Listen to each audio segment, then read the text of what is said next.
I'm sitting here now and saying, look, if you wanted to move, take advantage of May and June this year. Matt, thanks for joining us for today's property market update. You're welcome. So May 2025. Yeah. Let's talk a little bit about the sales market to start with. We're seeing from Rightmove asking prices are continuing to go up, and actually they're at a record high at the moment. Yeah. So figures up 1.4%. Okay. It's around £5,300 that they've gone up month by month. Yeah. That's for a national average. How are we seeing house prices in our area? I'd say we are reflecting that a little bit. What we would probably should be clear about is this is people putting their houses on the market, so asking prices and Rightmove. So does that reflect the true value of these houses? You know, you have to be careful about diving into that data. So yeah, the signs are good, but this is an element of there will be people testing the market this time of year. There'll be some people that want to sort of try and move and take advantage of perhaps the best time of the year to move. So it's still, you know, looking at it from within the offices, it's still a price sensitive market. So yep, people are testing the market, they're trying asking prices, but there's still quite a few price reductions. There are people that are in competition with lots of houses. Stock level's high, so if you're a buyer, you are benefiting from a lot of choice. So what that means from a seller's point of view, you might be testing the market and that's reflecting the asking prices going up and Rightmove providing that information, but ultimately it's still a price sensitive market out there. Okay, and what we are seeing though is lots of activity, Yes. aren't we? Yeah, definitely. So number of new buyers coming, looking for properties, that's up 5% compared to last year.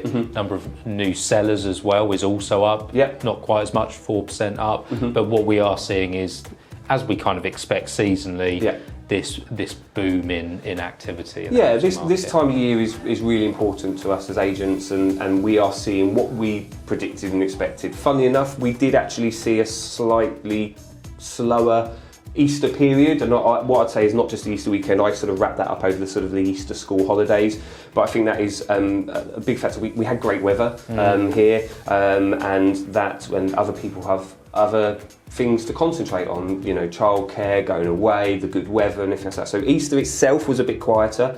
As soon as we got back to normality and the kids went back to school, straight after the Easter weekend this year, we saw a huge amount of activity increase. People wanting to get their houses on the market, buyers coming out of the woodwork and taking advantage of good stock availability and find the house. So yeah, I'm sitting here now and saying, look, if you wanted to move, take advantage of May and June this year.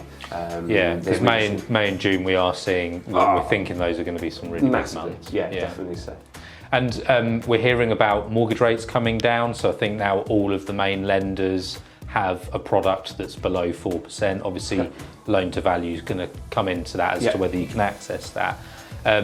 There's talk of the base rate likely to come down, and we've not had it yet because of when we're filming today, but that's what's expected. What about people that are perhaps thinking about holding off for these base rate reductions? Is that already priced into the mortgage products? Yeah, basically we have seen swap rates, which is where lenders are more concentrating on where they base their figures. They're already reflecting what Bank of England are likely to do later this month.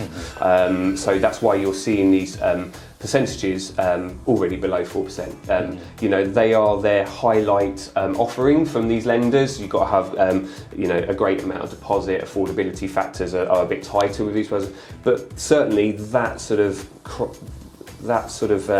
marketing from those lenders is only fueling what we're seeing. So you combine that with lots of choice out there, the rates getting better, that is where we're seeing people come out and want to see. So no, to answer your question that you specifically asked, I would not be holding off to see if there's further benefit throughout the year. These have already been factored in. That, you know, these lenders know that you're likely to be borrowing for a minimum of 2 years, maybe even 5 years. So they're already factoring in what's going to happen probably over the next year, certainly on the base rate on what they're providing you today. Yeah, and just flipping over to rentals, because I think that's an interesting one on the mortgage side.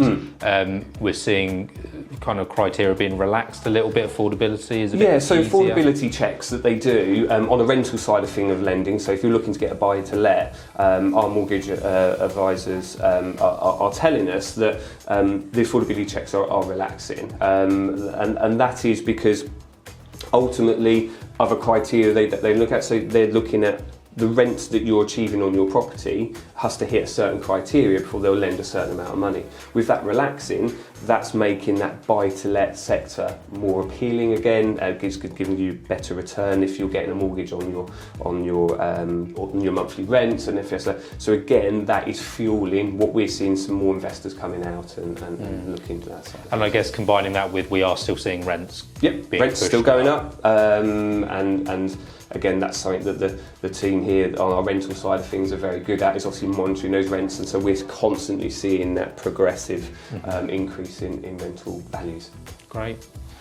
So if someone is thinking about moving or buying or renting a property, what should they do? How do they get in touch? Contact your local Ellis Winters branch, call them, send an email, go to our website, find all that contact information. We'll put you in touch with the relevant department and who's best to speak to, whether that's a property valuer or one of the negotiators if you're looking to find something, or again one of the rental teams, and they'll look after you and start you on that moving journey. So great. Yeah. Thanks, Matt. No trouble. Thanks for having us.